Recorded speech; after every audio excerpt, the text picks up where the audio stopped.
Hey everybody, welcome back to the channel. I appreciate all of y'all who take the time to watch my content. If you have not subscribed yet to the channel, please go ahead and do so. Like, share, hit that notification bell so you see all of our new content coming out. Today we're going to cover a little bit how I control manual mode, just get into the basics of ISO, aperture, and shutter speed, and how to work out a decent shot in any lighting situation.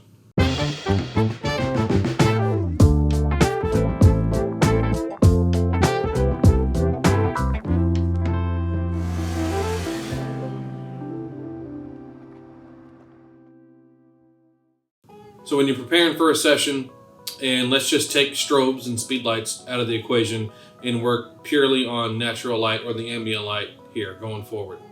The first thing I like to do is dial in a shutter speed that I know is not going to allow my subject to be blurry or out of focus or add motion blur.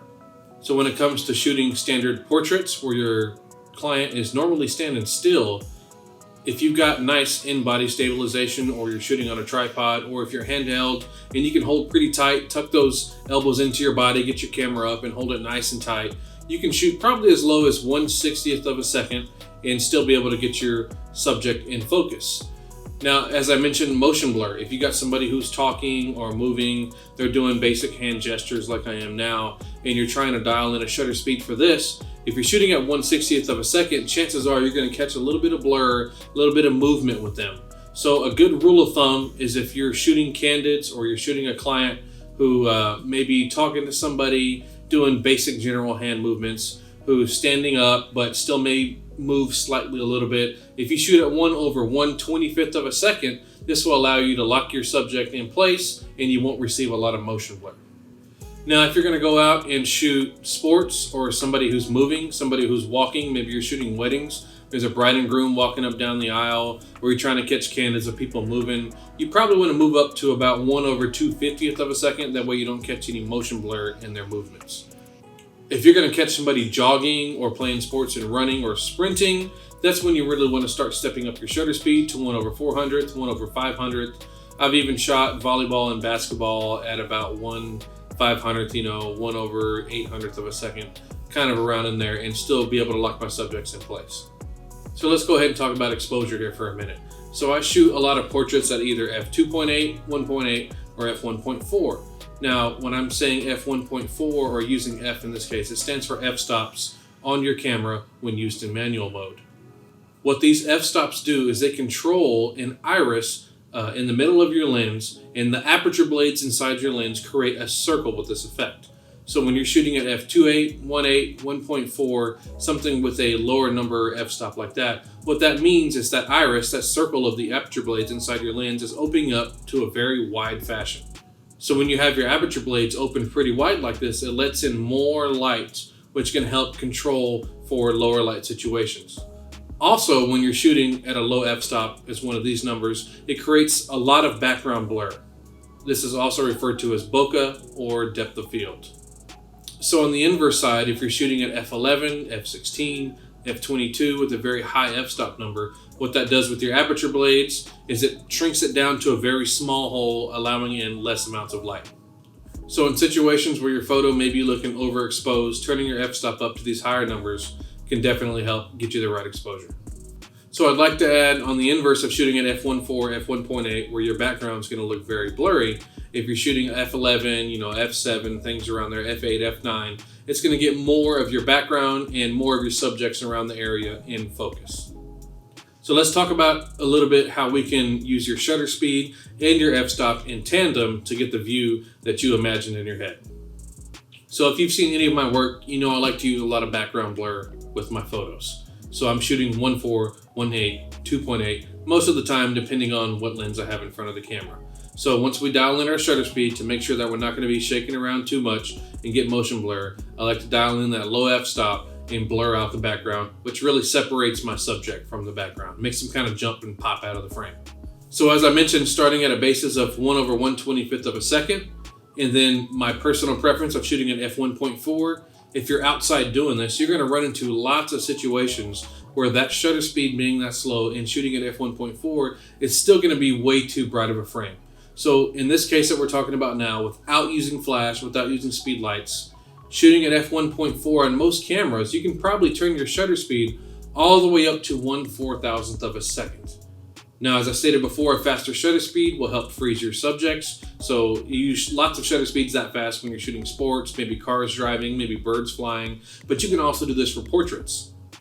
So if I'm not worrying about settings that'll affect my flash, I can turn my shutter speed technically as fast as it will go in my camera, as long as that allows me to use the f-stop I want or the exposure I want to properly get the light set up for my client. So let's say you get your shutter speed going as fast as it'll go on your camera. You get your f-stop at f1.4 because you went and just spent $1,500 on a new f1.4 lens and you want to put this sucker to use. You want that background blur. You want that subject popping out of the frame. And honestly, you paid a lot of money, so you're going to push that lens to the limit. Trust me, I've been there. It's exciting, and I do it all the time. So you're shooting at 1.4. You've got your shutter speed maxed out because your client wanted to shoot at 2 p.m. or maybe they're only available at 3 p.m. and it's a bright sunny day. And you can't help the ambient surroundings around you, so you're just paid to show up and shoot what you have around you. So at this point is when the ISO in your camera really comes into play. Now, the basic way I can kind of describe your ISO is like it's like an overall brightness meter. Imagine shutting your shutter speed how you want, your f-stop how you want, but it's either too bright or too dark, and you need another element in order to brighten or darken the frame to match what you're looking for. This is where ISO comes into play. So imagine being able to take a knob and just turn it up or turn it down and brighten or darken your frame. Now, this sounds very beneficial, but there can be some drawbacks to this situation. If you're in a very well-lit, bright area and you're shooting at f1.4, your shutter speed is maxed out, let's say 1/4000, and it's still too bright, what you want to do is take your ISO and turn it down to the lowest number possible. This will do an overall exposure adjustment and darken it down. Now, hopefully, if you get to ISO 100 or ISO 200 in these situations, that'll be dark enough for you to adjust your f-stop or shutter speed and get the right exposure.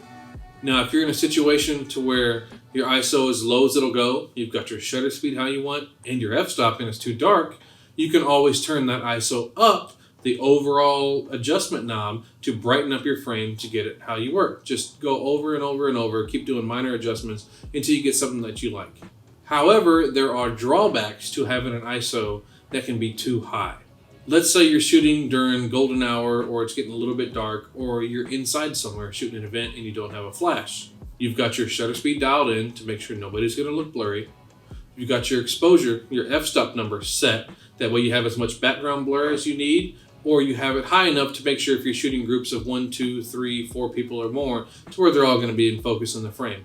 But you've got your shutter and f-stop set, and you're still too dark. You're underexposed. You're going to turn that ISO up. Now, again, this is going to increase your exposure to get the nice look that you want, but depending on what camera you use, the higher you turn your ISO, the more noise, or what you can refer to as grain, is going to show up in your photos. So most cameras in today's age, that's not a full frame camera, you start running into problems around ISO 3200, ISO 4000 and above. If you're shooting a new modern full frame camera, a lot of times you can get to ISO 6400 or ISO 800, possibly up to 10,000 or 12,800, and use a little bit of noise reduction in post-production and still get some good quality deliverable images. So again, this is a quick rundown of using your shutter speed to make sure your subjects don't have any crazy motion blur during the frame. A rundown of your exposure to get as much background blur in the photo that you want, or if you're shooting multiple people in your frame, you can turn up your f-stop and make sure they're all going to be in focus. Then if your frame is too bright or too dark for your liking, you can adjust your ISO to help dial in that last little bit. Now, I could talk for days about shutter, ISO, and f-stop, and we can go on and on and on, but this is quick little basic tips to make sure your subject's not going to have too much motion blur, to make sure your subjects aren't going to be out of focus depending on what f-stop you shoot at and your background blur, and using your ISO to dial in that last little bit to get your right exposure without causing too much grain or noise in your photo. So I highly recommend everybody to take these basic tips who's a beginner photographer, jump into manual mode, try it over and over and over till you really start to get that muscle memory and get a really good idea where you need to go next when you're not hitting the right exposure that you want to. Practice every chance you get. It's really not going to hurt. Just do it over and over and over, and we'll catch you next time.